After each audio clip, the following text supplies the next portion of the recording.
Sudden knee pain out of nowhere? Here's what to do before it gets worse.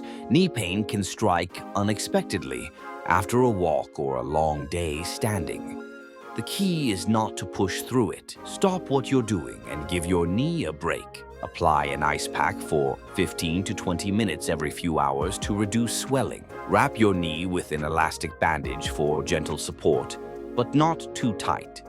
And don't forget to elevate it on a pillow while resting. Sometimes the pain is due to overuse, early arthritis, or inflammation in the joint. Over-the-counter medications like ibuprofen can help. If the pain doesn't improve in a few days, or you notice swelling, see a doctor.